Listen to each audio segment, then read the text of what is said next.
ആവർത്തനം അധ്യായം 22. സഹോദരൻ്റെ കാളയോ ആടോ തെറ്റി ഉഴലുന്നത് നീ കണ്ടാൽ അതിനെ വിട്ട് ഒഴിഞ്ഞു കളയാതെ സഹോദരൻ്റെ അടുക്കൽ എത്തിച്ചു കൊടുക്കണം. സഹോദരൻ നിനക്ക് സമീപസ്ഥനല്ല, നീ അവനെ അറിയുകയുമില്ല എന്ന് വരികിൽ അതിനെ നിന്റെ വീട്ടിൽ കൊണ്ടുപോകണം. സഹോദരൻ അതിനെ അന്വേഷിച്ചു വരും വരെ അത് നിന്റെ അടുക്കലിരിക്കണം, പിന്നെ അവന് മടക്കി കൊടുക്കണം. അങ്ങനെ തന്നെ അവൻ്റെ കഴുതയുടെയും വസ്ത്രത്തിൻ്റെയും സഹോദരൻ്റെ പക്കൽ നിന്ന് കാണാതെ പോയിട്ട് നീ കണ്ടെത്തിയ ഏതൊരു വസ്തുവിൻ്റെയും കാര്യത്തിൽ ചെയ്യണം, നീ ഒഴിഞ്ഞു കളയേണ്ടതല്ല. സഹോദരൻ്റെ കഴുതയോ കാളയോ വഴിയിൽ വീണ് കിടക്കുന്നത് നീ കണ്ടാൽ വിട്ട് ഒഴിഞ്ഞു കളയാതെ അതിനെ എഴുന്നേൽപ്പിപ്പാൻ അവനെ സഹായിക്കണം. പുരുഷൻ്റെ വസ്ത്രം സ്ത്രീയും സ്ത്രീയുടെ വസ്ത്രം പുരുഷനും ധരിക്കരുത്. അങ്ങനെ ചെയ്യുന്നവരൊക്കെയും നിന്റെ ദൈവമായ യഹോവയ്ക്ക് വെറുപ്പാകുന്നു. മരത്തിന്മേലെങ്കിലും നിലത്തെങ്കിലും കുഞ്ഞുങ്ങളോ മുട്ടകളോ ഉള്ള ഒരു പക്ഷിക്കൂട് നീ വഴിയിൽ വെച്ച് കണ്ടാൽ തള്ള കുഞ്ഞുങ്ങളിന്മേലോ മുട്ടകളിന്മേലോ ഇരിക്കുന്നു എങ്കിൽ നീ കുഞ്ഞുങ്ങളോട് കൂടെ തള്ളയെ പിടിക്കരുത്. നിനക്ക് നന്നായിരിക്കാനും ദീർഘായുസ്സുണ്ടാകുവാനും തള്ളയെ വിട്ടുകളയണം, കുഞ്ഞുങ്ങളെ എടുത്തുകൊള്ളാം. ഒരു പുതിയ വീട് പണിതാൽ നിന്റെ വീട്ടിൻ മുകളിൽ നിന്ന് വല്ലവനും വീണിട്ട് വീട്ടിന്മേൽ രക്തപാതകം വരാതിരിക്കേണ്ടതിന് നീ അതിന് കൈമതിൽ ഉണ്ടാക്കണം. നിന്റെ മുന്തിരിത്തോട്ടത്തിൽ വേറൊരു വക വിത്തും ഇടരുത്. ഇങ്ങനെ ചെയ്താൽ നീ ഇട്ട വിത്തിൻ്റെ വിളവും മുന്തിരിത്തോട്ടത്തിൻ്റെ അനുഭവവും വിശുദ്ധ മന്ദിരം വകയ്ക്ക് ചേർന്നു പോകും. കാളയെയും കഴുതയെയും ഒന്നിച്ച് പൂട്ടി വിടരുത്. ആട്ടുരോമവും ചണയും കൂട്ടിക്കിളർന്ന വസ്ത്രം ധരിക്കരുത്. നീ പുതയ്ക്കുന്ന മേലാടയുടെ 4 കോണിലും പൊടിപ്പുണ്ടാക്കണം. ഒരു പുരുഷൻ ഒരു സ്ത്രീയെ പരിഗ്രഹിച്ച് അവളുടെ അടുക്കൽ ചെന്ന ശേഷം അവളെ വെറുത്തു, ഞാൻ ഈ സ്ത്രീയെ പരിഗ്രഹിച്ചു, അവളുടെ അടുക്കൽ ചെന്നാറേ അവളിൽ കന്യകാലക്ഷണം കണ്ടില്ല എന്ന് പറഞ്ഞ് അവളുടെ മേൽ നാണക്കേട് ചുമത്തി അപവാദം പറഞ്ഞുണ്ടാക്കിയാൽ യുവതിയുടെ അമ്മയപ്പന്മാർ അവളുടെ കന്യകാലക്ഷണങ്ങൾ എടുത്ത് പട്ടണത്തിലെ മൂപ്പന്മാരുടെ അടുക്കൽ പട്ടണവാതിൽക്കൽ കൊണ്ടുവരണം. യുവതിയുടെ അപ്പൻ മൂപ്പന്മാരോട്, ഞാൻ എൻ്റെ മകളെ ഈ പുരുഷന് ഭാര്യയായി കൊടുത്തു, എന്നാൽ അവന് അവളോട് അനിഷ്ടമായിരിക്കുന്നു. ഞാൻ നിന്റെ മകളിൽ കന്യകാലക്ഷണം കണ്ടില്ല എന്ന് പറഞ്ഞ് അവളുടെ മേൽ നാണക്കേട് ചുമത്തുന്നു. എന്നാൽ എൻ്റെ മകളുടെ കന്യകാലക്ഷണങ്ങൾ ഇതാ എന്ന് പറഞ്ഞ് പട്ടണത്തിലെ മൂപ്പന്മാരുടെ മുമ്പിൽ ആ വസ്ത്രം വിടർക്കണം. അപ്പോൾ പട്ടണത്തിലെ മൂപ്പന്മാർ ആ പുരുഷനെ പിടിച്ച് ശിക്ഷിക്കണം. അവൻ ഇസ്രയേലിൽ ഒരു കന്യകയുടെ മേൽ അപവാദം പറഞ്ഞുണ്ടാക്കിയതിനാൽ അവർ അവനെക്കൊണ്ട് 100 വെള്ളിക്കാശ് പിഴ ചെയ്യിച്ച് യുവതിയുടെ അപ്പന് കൊടുക്കണം. അവൾ അവന് തന്നെ ഭാര്യയായിരിക്കണം. അവന് തൻ്റെ ആയുഷ്കാലത്തൊരിക്കലും അവളെ ഉപേക്ഷിച്ചുകൂടാ. എന്നാൽ യുവതിയിൽ കന്യകാലക്ഷണം കണ്ടില്ല എന്നുള്ള വാക്ക് സത്യമായിരുന്നാൽ അവർ യുവതിയെ അവളുടെ അപ്പൻ്റെ വീട്ടുവാതിൽക്കൽ കൊണ്ടുപോയി അവൾ ഇസ്രയേലിൽ വഷളത്വം പ്രവർത്തിച്ചു അപ്പൻ്റെ വീട്ടിൽ വെച്ച് വേശ്യാദോഷം ചെയ്യുക കൊണ്ട് അവളുടെ പട്ടണക്കാർ അവളെ കല്ലെറിഞ്ഞ് കൊല്ലണം. ഇങ്ങനെ നിങ്ങളുടെ ഇടയിൽ നിന്ന് ദോഷം നീക്കിക്കളയണം. ഒരു പുരുഷൻ്റെ ഭാര്യയായ സ്ത്രീയോടുകൂടെ ഒരുത്തൻ ശയിക്കുന്നത് കണ്ടാൽ സ്ത്രീയോടുകൂടെ ശയിച്ച പുരുഷനും സ്ത്രീയും ഇരുവരും മരണശിക്ഷ അനുഭവിക്കണം. ഇങ്ങനെ ഇസ്രയേലിൽ നിന്ന് ദോഷം നീക്കിക്കളയണം. വിവാഹ നിശ്ചയം കഴിഞ്ഞിരിക്കുന്ന കന്യകയായ ഒരു യുവതിയെ ഒരുത്തൻ പട്ടണത്തിൽ വെച്ച് കണ്ട് അവളോട് കൂടെ ശയിച്ചാൽ യുവതി പട്ടണത്തിലായിരുന്നിട്ടും നിലവിളിക്കായിക കൊണ്ടും പുരുഷൻ കൂട്ടുകാരൻ്റെ ഭാര്യയ്ക്ക് പോരായിക വരുത്തിയത് കൊണ്ടും നിങ്ങൾ അവരെ ഇരുവരെയും പട്ടണവാതിൽക്കൽ കൊണ്ടുവന്ന് കല്ലെറിഞ്ഞു കൊല്ലണം. ഇങ്ങനെ നിങ്ങളുടെ ഇടയിൽ നിന്ന് ദോഷം നീക്കിക്കളയണം. എന്നാൽ വിവാഹ നിശ്ചയം കഴിഞ്ഞിരിക്കുന്ന ഒരു യുവതിയെ ഒരുത്തൻ വയലിൽ വെച്ച് കണ്ട് ബലാത്കാരം ചെയ്ത് അവളോട് കൂടെ ശയിച്ചാൽ പുരുഷൻ മാത്രം മരണശിക്ഷ അനുഭവിക്കണം. യുവതിയോട് ഒന്നും ചെയ്യരുത്, അവൾക്ക് മരണയോഗ്യമായ പാപമില്ല. ഒരുത്തൻ കൂട്ടുകാരൻ്റെ നേരെ കയർത്ത് അവനെ കൊല്ലുന്നത് പോലെ അത്രേ ഈ കാര്യം. വയലിൽ വെച്ചല്ലോ അവൻ അവളെ കണ്ടെത്തിയത്. യുവതി നിലവിളിച്ചാലും അവളെ രക്ഷിപ്പാൻ ആൾ ഇല്ലായിരുന്നു. വിവാഹ നിശ്ചയം കഴിയാത്ത കന്യകയായ ഒരു യുവതിയെ ഒരുത്തൻ കണ്ട് അവളെ പിടിച്ച് അവളോട് കൂടെ ശയിക്കുകയും അവരെ കണ്ടുപിടിക്കുകയും ചെയ്താൽ അവളോട് കൂടെ ശയിച്ച പുരുഷൻ യുവതിയുടെ അപ്പന് 50 വെള്ളിക്കാശ് കൊടുക്കണം. അവൾ അവൻ്റെ ഭാര്യയാകുകയും വേണം. അവൻ അവൾക്ക് പോരായിക വരുത്തിയല്ലോ, അവന് തൻ്റെ ആയുഷ്കാലത്തൊരിക്കലും അവളെ ഉപേക്ഷിച്ചുകൂടാ. അപ്പൻ്റെ ഭാര്യയെ ആരും പരിഗ്രഹിക്കരുത്. അപ്പൻ്റെ വസ്ത്രം നീക്കുകയും അരുത്. അധ്യായം 23. ഷണ്ഡനോ ചിഹ്നലിംഗനോ യഹോവയുടെ സഭയിൽ പ്രവേശിക്കരുത്. കൗലഡേയൻ യഹോവയുടെ സഭയിൽ പ്രവേശിക്കരുത്. അവൻ്റെ 10ാം തലമുറ പോലും യഹോവയുടെ സഭയിൽ പ്രവേശിക്കരുത്. ഒരു അമ്മോന്യനോ മോവാബിനോ യഹോവയുടെ സഭയിൽ പ്രവേശിക്കരുത്. അവരുടെ 10-ാം തലമുറ പോലും ഒരു നാളും യഹോവയുടെ സഭയിൽ പ്രവേശിക്കരുത്. നിങ്ങൾ മിസ്രയീമിൽ നിന്ന് വരുമ്പോൾ അവർ അപ്പവും വെള്ളവും കൊണ്ട് വഴിയിൽ നിങ്ങളെ വന്നെതിരേൽക്കായിക കൊണ്ടും നിന്നെ ശപിപ്പാൻ അവർ മെസൊപ്പൊത്താമ്യയിലെ പെഥോരിൽ നിന്ന് ബെയോരിൻ്റെ മകനായ ബിലെയാമിനെ നിനക്ക് വിരോധമായി കൂലിക്ക് വിളിപ്പിച്ചതുകൊണ്ടും തന്നെ. എന്നാൽ ബിലെയാമിന് ചെവി കൊടുപ്പാൻ നിന്റെ ദൈവമായ യഹോവയ്ക്ക് മനസ്സില്ലായിരുന്നു. നിന്റെ ദൈവമായ യഹോവ നിന്നെ സ്നേഹിച്ചതുകൊണ്ട് നിന്റെ ദൈവമായ യഹോവ ശാപം നിനക്ക് അനുഗ്രഹമാക്കി തീർത്തു. ആകയാൽ നിന്റെ ആയുഷ്കാലത്തൊരിക്കലും അവരുടെ സമാധാനത്തിനും ഗുണത്തിനും വേണ്ടി ചിന്തിക്കരുത്. ഏദോമിനെ വെറുക്കരുത്, അവൻ നിന്റെ സഹോദരനല്ലോ. മിസ്രയീമിനെ വെറുക്കരുത്, നീ അവൻ്റെ ദേശത്ത് പരദേശിയായിരുന്നുവല്ലോ. 3-ാം തലമുറയായി അവർക്ക് ജനിക്കുന്ന മക്കൾക്ക് യഹോവയുടെ സഭയിൽ പ്രവേശിക്കാം. ശത്രുക്കൾക്ക് നേരെ പാളയം ഇറങ്ങുമ്പോൾ കൊള്ളരുതാത്ത കാര്യമൊന്നും ചെയ്യാതിരിപ്പാൻ നീ സൂക്ഷിക്കൊള്ളേണം. രാത്രിയിൽ സംഭവിച്ച കാര്യത്താൽ അശുദ്ധനായി തീർന്ന ഒരുത്തൻ നിങ്ങളിൽ ഉണ്ടായിരുന്നാൽ അവൻ പാളയത്തിന് പുറത്തു പോകണം, പാളയത്തിനകത്ത് വരരുത്. സന്ധ്യയാകുമ്പോൾ അവൻ വെള്ളത്തിൽ കുളിക്കണം. സൂര്യൻ അസ്തമിച്ചിട്ട് അവന് പാളയത്തിനകത്ത് വരാം. ബാഹ്യത്തിന് പോകുവാൻ നിനക്കൊരു സ്ഥലം പാളയത്തിന് പുറത്തുണ്ടായിരിക്കണം. നിന്റെ ആയുധങ്ങളുടെ കൂട്ടത്തിൽ ഒരു പാരയും ഉണ്ടായിരിക്കണം. ബാഹ്യത്തിനിരിക്കുമ്പോൾ അതിനാൽ കുഴിച്ച് നിന്റെ വിസർജനം മൂടിക്കളയണം. നിന്റെ ദൈവമായ യഹോവ നിന്നെ രക്ഷിപ്പാനും ശത്രുക്കളെ നിനക്ക് ഏൽപ്പിച്ചു തരുവാനും നിന്റെ പാളയത്തിൻ്റെ മധ്യേ നടക്കുന്നു. നിങ്കൽ വൃത്തികേട് കണ്ടിട്ട് അവൻ നിന്നെ വിട്ടകലാതിരിപ്പാൻ നിന്റെ പാളയം ശുദ്ധിയുള്ളതായിരിക്കണം. യജമാനനെ വിട്ട് നിന്റെ അടുക്കൽ ശരണം പ്രാപിപ്പാൻ വന്ന ദാസനെ യജമാനൻ്റെ കയ്യിൽ ഏൽപ്പിക്കരുത്. അവൻ നിങ്ങളുടെ ഇടയിൽ നിന്റെ പട്ടണങ്ങളിൽ ഏതിലെങ്കിലും തനിക്ക് ബോധിച്ചെടുത്ത് നിന്നോട് കൂടെ പാർക്കട്ടെ, അവനെ ഞെരുക്കം ചെയ്യരുത്. ഇസ്രായേൽ പുത്രിമാരിൽ ഒരു വേശ്യ ഉണ്ടാകരുത്. ഇസ്രായേൽ പുത്രന്മാരിൽ പുരുഷ മൈഥുനക്കാരും ഉണ്ടാകരുത്. വേശ്യയുടെ കൂലിയും നായുടെ വിലയും നിന്റെ ദൈവമായ യഹോവയുടെ ആലയത്തിലേക്ക് യാതൊരു നേർച്ചയായിട്ടും കൊണ്ടുവരരുത്. ഇവ രണ്ടും നിന്റെ ദൈവമായ യഹോവയ്ക്ക് അറപ്പാകുന്നു. പണത്തിനോ ആഹാരത്തിനോ വായ്പ കൊടുക്കുന്ന യാതൊരു വസ്തുവിനോ സഹോദരനോട് പലിശ വാങ്ങരുത്. അന്യനോട് പലിശ വാങ്ങാം, എന്നാൽ നീ കൈവശമാക്കുവാൻ ചെല്ലുന്ന ദേശത്ത് നീ തൊടുന്നതിലൊക്കെയും നിന്റെ ദൈവമായ യഹോവ നിന്നെ അനുഗ്രഹിക്കേണ്ടതിന് സഹോദരനോട് പലിശ വാങ്ങരുത്. നിന്റെ ദൈവമായ യഹോവയ്ക്ക് നേർച്ച നേർന്നാൽ അത് നിവർത്തിപ്പാൻ താമസം വരുത്തരുത്. അങ്ങനെ ചെയ്താൽ നിന്റെ ദൈവമായ യഹോവ നിന്നോട് ചോദിക്കും, അത് നിങ്കൽ പാപമായിരിക്കും. നേരാതിരിക്കുന്നത് പാപം ആകയില്ല. നിന്റെ നാവിന്മേൽ നിന്ന് വീണത് നിവർത്തിക്കുകയും വായ്കൊണ്ട് പറഞ്ഞ സ്വമേധാദാനം നിന്റെ ദൈവമായ യഹോവയ്ക്ക് നേർന്നതുപോലെ നിവർത്തിക്കുകയും വേണം.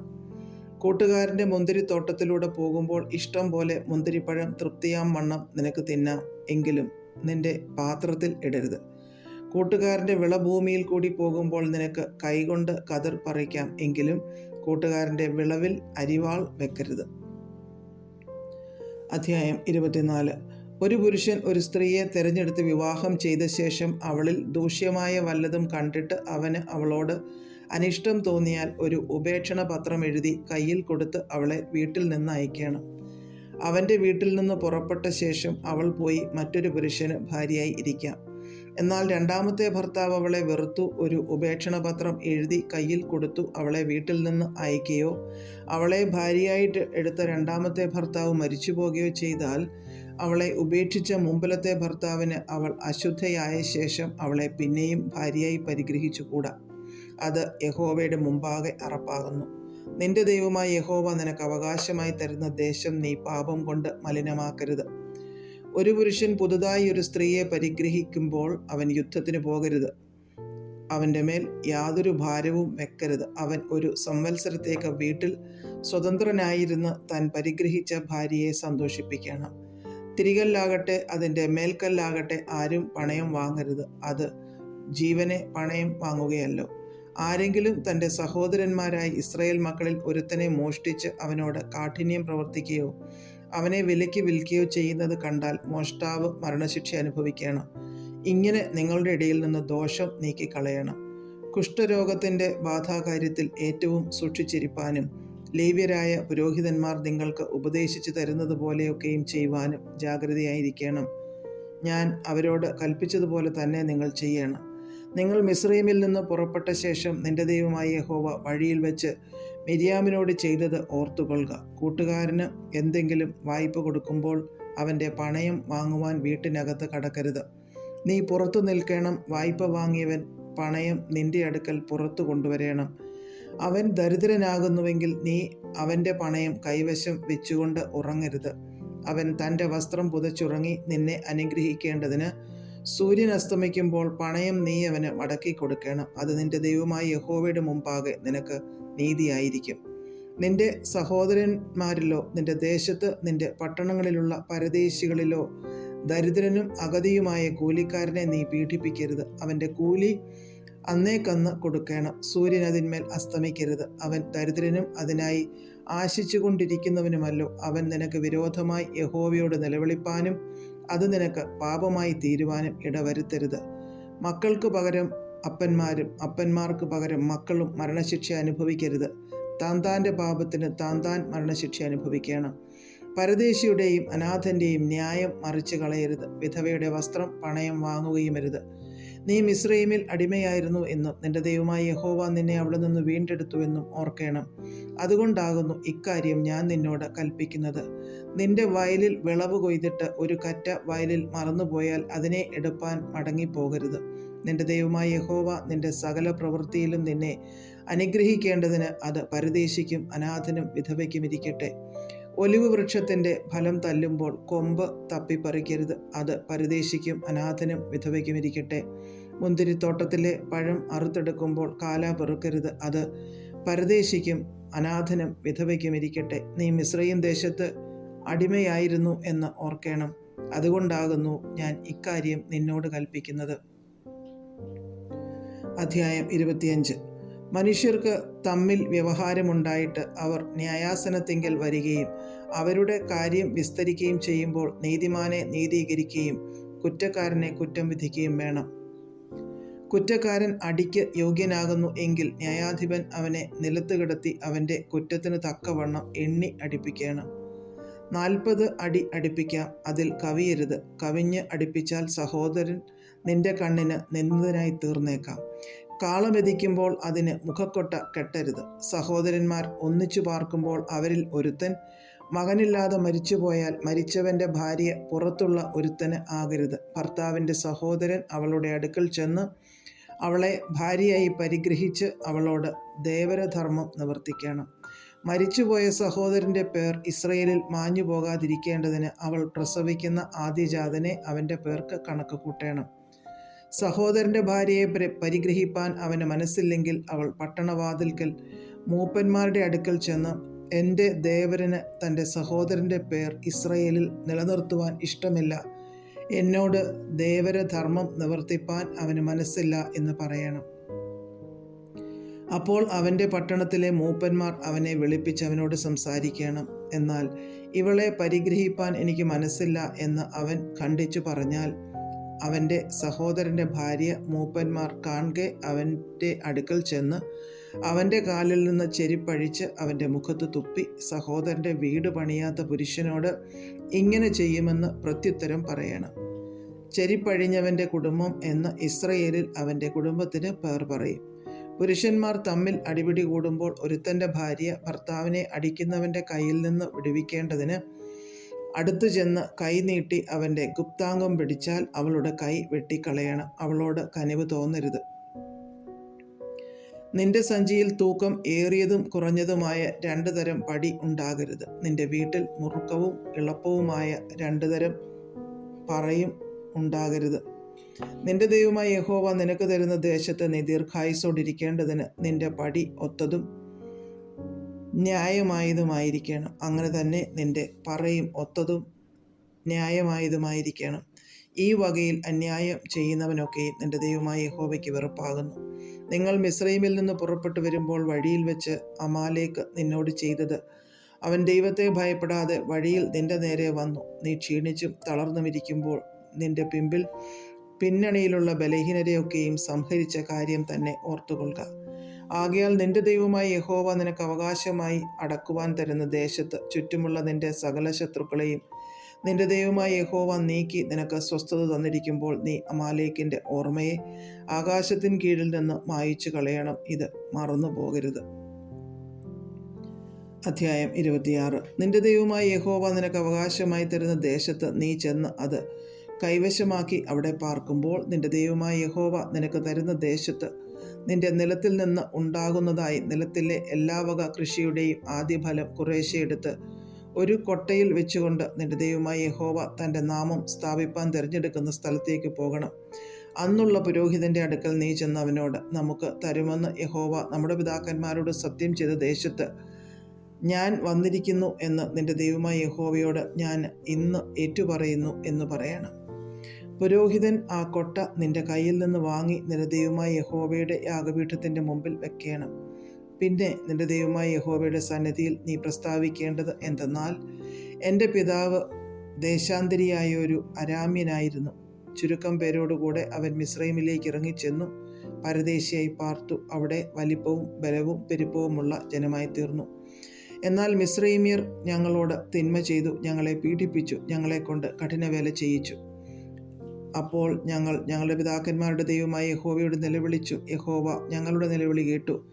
ഞങ്ങളുടെ കഷ്ടതയും പ്രയാസവും ഞെരുക്കവും കണ്ടു. യഹോവ ബലമുള്ള കയ്യാലും നീട്ടിയ ഭുജത്താലും മഹാഭയങ്കര പ്രവൃത്തിയോടും അടയാളങ്ങളോടും അത്ഭുതങ്ങളോടും കൂടെ ഞങ്ങളെ മിസ്രൈമിൽ നിന്ന് പുറപ്പെടുവിച്ചു. ഞങ്ങളെ ഈ സ്ഥലത്തേക്ക് കൂട്ടിക്കൊണ്ടുവന്നു. പാലും തേനും ഒഴുകുന്ന ഈ ദേശം ഞങ്ങൾക്ക് തന്നുമിരിക്കുന്നു. ഇതാ യഹോവേ, നീ എനിക്ക് തന്നിട്ടുള്ള നിലത്തിലെ ആദ്യ ഫലം ഞാൻ ഇപ്പോൾ കൊണ്ടുവന്നിരിക്കുന്നു. പിന്നെ നീ അത് നിന്റെ ദൈവമായ യഹോവയുടെ സന്നിധിയിൽ വെച്ച് നിന്റെ ദൈവമായ യഹോവയുടെ സന്നിധിയിൽ നമസ്കരിക്കണം. നിന്റെ ദൈവമായ യഹോവ നിനക്കും നിന്റെ കുടുംബത്തിനും തന്നിട്ടുള്ള എല്ലാ നന്മയിലും നീയും ലേവ്യനും നിങ്ങളുടെ മധ്യേയുള്ള പരദേശിയും സന്തോഷിക്കണം. ദശാംശം എടുക്കുന്ന കാലമായ 3-ാം സംവത്സരത്തിൽ നിന്റെ അനുഭവത്തിലൊക്കെയും ദശാംശം എടുത്ത് ലേവ്യനും പരദേശിയും അനാഥനും വിധവയും നിന്റെ പട്ടണങ്ങളിൽ വെച്ച് തൃപ്തിയാം വണ്ണം തിന്മാൻ കൊടുത്തു തീർന്ന ശേഷം നിന്റെ ദൈവമായ യഹോവയുടെ സന്നിധിയിൽ നീ പറയേണ്ടത് എന്തെന്നാൽ, നീ എന്നോട് കൽപ്പിച്ചിരുന്ന കൽപ്പന പ്രകാരമൊക്കെയും ഞാൻ വിശുദ്ധമായത് എൻ്റെ വീട്ടിൽ നിന്ന് കൊണ്ടുവന്നു ലേവ്യനും പരദേശിക്കും അനാഥനും വിധവയ്ക്കും കൊടുത്തിരിക്കുന്നു. ഞാൻ നിന്റെ കൽപ്പന ലംഘിക്കുകയോ മറന്നുകളയുകയോ ചെയ്തിട്ടില്ല. എൻ്റെ ദുഃഖത്തിൽ ഞാൻ അതിൽ നിന്ന് തിന്നിട്ടില്ല.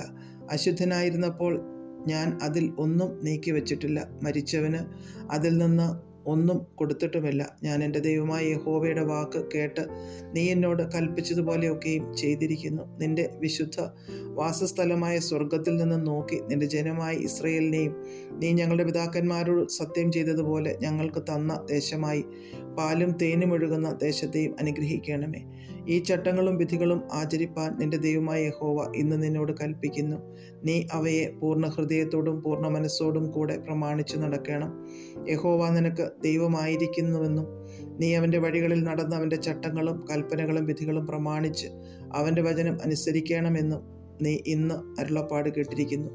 യഹോവ അരുളി ചെയ്തതുപോലെ നീ അവന് സ്വന്തം ജനമായി അവൻ്റെ സകല കൽപ്പനകളും പ്രമാണിച്ച് നടക്കുമെന്നും താനുണ്ടാക്കിയ സകല ജാതികൾക്കും മീതെ നിന്നെ പുകഴ്ചയ്ക്കും കീർത്തിക്കും മാനത്തിനുമായി ഉന്നതമാക്കേണ്ടതിന് താൻ കൽപ്പിച്ചതുപോലെ നിന്റെ ദൈവമായ യഹോവയ്ക്ക് വിശുദ്ധ ജനമായിരിക്കുമെന്നും ഇന്ന് നിന്റെ വാമൊഴി വാങ്ങിയിരിക്കുന്നു. അധ്യായം 27. മോശെ ഇസ്രായേൽ മൂപ്പന്മാരോട് കൂടെ ജനത്തോട് കൽപ്പിച്ചത് എന്തെന്നാൽ, ഞാൻ ഇന്ന് നിങ്ങളോട് ആജ്ഞാപിക്കുന്ന സകല കൽപ്പനകളും പ്രമാണിപ്പീൻ. നിങ്ങൾ യോർദാൻ കടന്ന് നിന്റെ ദൈവമായ യഹോവ നിനക്ക് തരുന്ന ദേശത്തെത്തുന്ന ദിവസം നീ വലിയ കല്ലുകൾ നാട്ടി അവയ്ക്ക് കുമ്മായം തേക്കണം. നിന്റെ പിതാക്കന്മാരുടെ ദൈവമായ യഹോവ നിനക്ക് വാഗ്ദത്തം ചെയ്തതുപോലെ നിന്റെ ദൈവമായ യഹോവ നിനക്ക് തരുന്ന ദേശമായി പാലും തേനും ഒഴുകുന്ന ദേശത്ത് ചെല്ലുവാൻ കടന്ന ശേഷം നീ ഈ ന്യായപ്രമാണത്തിൻ്റെ വചനങ്ങളെല്ലാം അവയിൽ എഴുതേണം. ആകയാൽ നിങ്ങൾ യോർദാൻ കടന്നിട്ട് ഞാൻ ഇന്ന് നിങ്ങളോട് ആജ്ഞാപിക്കുന്ന ഈ കല്ലുകൾ ഏബാൽ പർവ്വതത്തിൽ നാട്ടുകയും അവയ്ക്ക് കുമ്മായം തേക്കുകയും വേണം. അവിടെ നിന്റെ ദൈവമായ യഹോവയ്ക്ക് കല്ലുകൊണ്ട് ഒരു യാഗപീഠം പണിയണം. അതിന്മേൽ ഇരുമ്പ് തൊടുവിക്കരുത്. ചെത്താത്ത കല്ലുകൊണ്ട് നിന്റെ ദൈവമായ യഹോവയുടെ യാഗപീഠം പണിയണം. അതിന്മേൽ നിന്റെ ദൈവമായ യഹോവയ്ക്ക് ഹോമയാഗങ്ങൾ അർപ്പിക്കണം. സമാധാനയാഗങ്ങളും അർപ്പിച്ച് അവിടെ വെച്ച് തിന്നുകയും നിന്റെ ദൈവമായ യഹോവയുടെ സന്നിധിയിൽ സന്തോഷിക്കുകയും വേണം. ആ കല്ലുകളിൽ ഈ ന്യായപ്രമാണത്തിൻ്റെ വചനങ്ങളൊക്കെയും നല്ല തെളിവായി എഴുതണം. മോശയും ലേവ്യരായ പുരോഹിതന്മാരും എല്ലാ ഇസ്രായേലിനോടും, ഇസ്രായേലെ മിണ്ടാതിരുന്ന് കേൾക്ക. ഇന്ന് നീ നിന്റെ ദൈവമായ യഹോവയുടെ ജനമായി തീർന്നിരിക്കുന്നു. ആകയാൽ നിന്റെ ദൈവമായ യഹോവയുടെ വാക്കനുസരിച്ച് ഞാൻ ഇന്ന് നിന്നോട് ആജ്ഞാപിക്കുന്ന അവൻ്റെ കൽപ്പനകളും ചട്ടങ്ങളും ആചരിക്കണം എന്ന് പറഞ്ഞു. അന്ന് മോശെ ജനത്തോട് കൽപ്പിച്ചതെന്തെന്നാൽ, നിങ്ങൾ യോർദാൻ കടന്ന ശേഷം ജനത്തെ അനുഗ്രഹിപ്പാൻ ഗരിസീം പർവ്വതത്തിൽ നിൽക്കേണ്ടുന്നവർ ശിമെയോൻ, ലേവി, യഹൂദ, ഇസാഖാർ, യോസെഫ്, ബെന്യാമീൻ. ശപിപ്പാൻ ഏബാൽ പർവ്വതത്തിൽ നിൽക്കേണ്ടുന്നവരോ Reuben, Gad, Asher, Zebulun, Dan, Naphtali. അപ്പോൾ ലേവ്യർ എല്ലാ ഇസ്രായേലിയരോടും ഉറക്കെ വിളിച്ചു പറയേണ്ടത് എന്തെന്നാൽ, ശില്പിയുടെ കൈപ്പണിയായി യഹോവയ്ക്കറപ്പായ വല്ല വിഗ്രഹത്തെയും കൊത്തിയോ വാർത്തോ ഉണ്ടാക്കി രഹസ്യത്തിൽ പ്രതിഷ്ഠിക്കുന്നവൻ ശപിക്കപ്പെട്ടവൻ. ജനമെല്ലാം ആമേൻ എന്ന് ഉത്തരം പറയണം. അപ്പനെയോ അമ്മയോ നിന്ദിക്കുന്നവൻ ശപിക്കപ്പെട്ടവൻ. ജനമെല്ലാം ആമേൻ എന്ന് പറയണം. കൂട്ടുകാരൻ്റെ അതിർ നീക്കുന്നവൻ ശപിക്കപ്പെട്ടവൻ. ജനമെല്ലാം ആമേൻ എന്ന് പറയണം. കുരുടനെ വഴിതെറ്റിക്കുന്നവൻ ശപിക്കപ്പെട്ടവൻ. ജനമെല്ലാം ആമേൻ എന്ന് പറയണം. പരദേശിയുടെയും അനാഥൻ്റെയും വിധവയുടെയും ന്യായം മറിച്ചു കളയുന്നവൻ ശപിക്കപ്പെട്ടവൻ. ജനമെല്ലാം ആമേൻ എന്ന് പറയണം. അപ്പൻ്റെ ഭാര്യയോടുകൂടെ ശയിക്കുന്നവൻ അപ്പൻ്റെ വസ്ത്രം നീക്കിയത് കൊണ്ട് ശപിക്കപ്പെട്ടവൻ. ജനമെല്ലാം ആമേൻ എന്ന് പറയണം. വല്ല മൃഗത്തോടും കൂടെ ശയിക്കുന്നവൻ ശപിക്കപ്പെട്ടവൻ. ജനമെല്ലാം ആമേൻ എന്ന് പറയണം. അപ്പൻ്റെ മകളോ അമ്മയുടെ മകളോ ആയ സഹോദരിയോട് കൂടെ ശയിക്കുന്നവൻ ശപിക്കപ്പെട്ടവൻ. ജനമെല്ലാം ആമേൻ എന്ന് പറയണം. അമ്മാവി അമ്മയോട് കൂടെ ശയിക്കുന്നവൻ ശപിക്കപ്പെട്ടവൻ. ജനമെല്ലാം ആമേൻ എന്ന് പറയണം. കൂട്ടുകാരനെ രഹസ്യമായി കൊല്ലുന്നവൻ ശപിക്കപ്പെട്ടവൻ. ജനമെല്ലാം ആമേൻ എന്ന് പറയണം. കുറ്റമില്ലാത്തവനെ കൊല്ലേണ്ടതിന് പ്രതിഫലം വാങ്ങുന്നവൻ ശപിക്കപ്പെട്ടവൻ. ജനമെല്ലാം ആമേൻ എന്ന് പറയണം. ഈ ന്യായപ്രമാണത്തിലെ വചനങ്ങൾ പ്രമാണമാക്കി അനുസരിച്ച് നടക്കാത്തവൻ ശപിക്കപ്പെട്ടവൻ. ജനമെല്ലാം ആമേൻ എന്ന് പറയണം.